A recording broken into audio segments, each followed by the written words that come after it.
Hello అండి, ఈరోజు వర్బర్గ్ castle and beach అన్నమాట. హైలైట్స్ వచ్చేటికి మనకి ఇందులో ఏం చేయాలి అంటే ఇక్కడ పిక్నిక్ కింద మార్నింగ్ టు ఈవినింగ్ వెళ్ళి మనం స్విమ్ చేసుకోవచ్చు అండ్ గ్రిల్ చేసుకోవచ్చు, ఫుడ్ తినచ్చు, అంతా చాలా బాగుంటుంది. And welcome to my channel. ఈరోజు నేను ఎలా వెళ్ళానంటే మా ఫ్రెండ్స్ ఒకరు మమ్మల్ని ఇన్వైట్ చేశారనమాట. సో అనుకోకుండా అట్లా సరదాగా ఆఫ్టర్నూన్ స్టార్ట్ అయ్యి వెళ్ళాము. ఇది అసలు ఎక్కడున్నది అని అంటే కనుక మనము గౌతమ్బర్గ్ నుంచి మాల్మోకి వెళ్ళే దారిలో ఉందనమాట వర్బర్గ్ అని. ఇది 16th సెంచరీ క్యాసిల్. చాలా చాలా చాలా బాగుంది. క్యాసిల్ అయితే లోపలికి వెళ్ళలేదన్నమాట, క్లోజ్డ్ అనమాట, టైం అయిపోయిందని క్లోజ్డ్. ఇంకా లోపల గార్డెన్ అయితే వండర్ఫుల్గా ఉంది.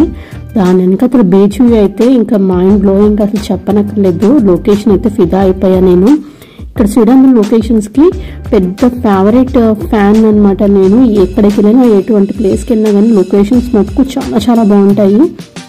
గ్రీనరీ ఏంటి, ఫ్లవర్స్ ఏంటి, అవసరంగా ఉంటాయి అన్నమాట. వాళ్ళ మెయింటెనెన్స్ ఇక్కడ క్యాసిల్లో మెయింటెనెన్స్ ఎంత బాగా చేస్తున్నారంటే ఒక్కొక్కరు అండి అసలు మైండ్ బ్లోయింగ్గా ఉంది. చాలా బాగా మెయింటైన్ చేస్తున్నారు. ఒక పక్కనేమో తులిప్స్ వేసారు, ఎక్కడ కూడా చిన్న డస్ట్ కానీ లేదంటే ప్లాంట్స్ కటింగ్ కానీ అసలు ఎక్కడ పిచ్చి పిచ్చిగా ఉండడం అట్లాంటివి ఏమీ నేను చూడలేదన్నమాట. చాలా బాగుంది. అటు పక్కన కూడా కొంచెం ఫారెస్ట్ ఉందన్నమాట. ఇవన్నీ వ్యూ అయితే కనుక ఇలా ఉంది. నాకైతే చూసి చాలా బాగా నచ్చిందనమాట. ఒక కోట కదా ఇది, ఆ కోటలోంచి అట్లాగా మహారాణి వాళ్ళు ఎట్లా ఉంటారు ఆ వ్యూ నాకైతే బాగా పాతకాలం సినిమాల్లో కోట నుంచి ఎట్లాగ సాంగ్స్ ఉంటాయి కదా, అట్లాగా నాకు అనిపించింది అనమాట. పాతకాలం సినిమాల్లో రాజుగారి కోట ఎట్లా ఉంటుంది ఆ టైప్లో నాకు అనిపించింది. ఇంకా నైట్ వ్యూ వచ్చేవాడికైతే ఇంకా లైటింగ్స్లో ఇంకా ఎంత బాగుంటుందో అనిపించింది నాకు. ఇది మొత్తము దీని లోపల నుంచి అయితే వచ్చేటప్పటికి ఇట్లాగా మొత్తం సముద్రం అనమాట. ఈ సముద్రం ఎక్కడైనా కానీ సముద్రం ఉంటుంది కదా అనుకోవచ్చు. కొన్ని చోట్ల అయితే స్విమ్మింగ్కి అయితే ఎలా చేయరండి, కొన్ని చోట్ల మాత్రం ఎలా చేస్తారనమాట. ఇక్కడ పిల్లలకు ఆడుకోవడానికి కూడా పార్క్ ఉంది అండ్ మనం స్విమ్ చేసుకోవచ్చు. మార్నింగ్ టు ఈవినింగ్ వరకు ఉన్నా కానీ మనకి టైం అనేది తెలియకుండా ఇట్టే అయిపోతుంది అనమాట ఇక్కడ. అది ఎలాగంటే మార్నింగ్ మనము రావడం బయలుదేరేటప్పటికి 1 hour ఎట్లా రీచ్ అవుతాము, 1.5 hourలో.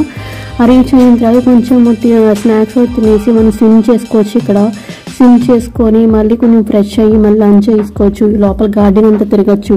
చూసారుగా తులిప్ గార్డెన్ ఉంది, ఇలాగ నెక్స్ట్ ఫ్లవర్ గార్డెన్ కూడా ఉంది, ఒక ఆర్చ్ మోడల్లో పెట్టారు.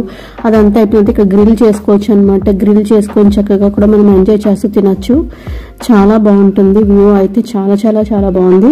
ఎవరైనా కానీ స్వీడన్లో చుట్టుపక్కల ఉన్న వాళ్ళైతే కంపల్సరీగా ఒకసారైనా కానీ ఇటువంటి ప్లేస్కి వెళ్ళి మనము పిక్నిక్ కింద మార్నింగ్ టు ఈవినింగ్ అయితే ఫ్యామిలీ తోటి ఎంజాయ్ చేయొచ్చు అనమాట.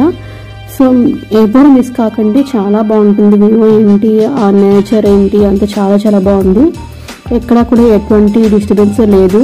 చాలా మంది వస్తూ ఉంటారు, స్వీడిష్ పీపుల్ ఏంటి అందరూ కూడా చాలా మంది అయితే ఇక్కడికి మార్నింగ్ టు ఈవినింగ్ వరకు వచ్చి విజిట్ చేసి మా పిక్నిక్ కింద అయితే ఉంటారంట.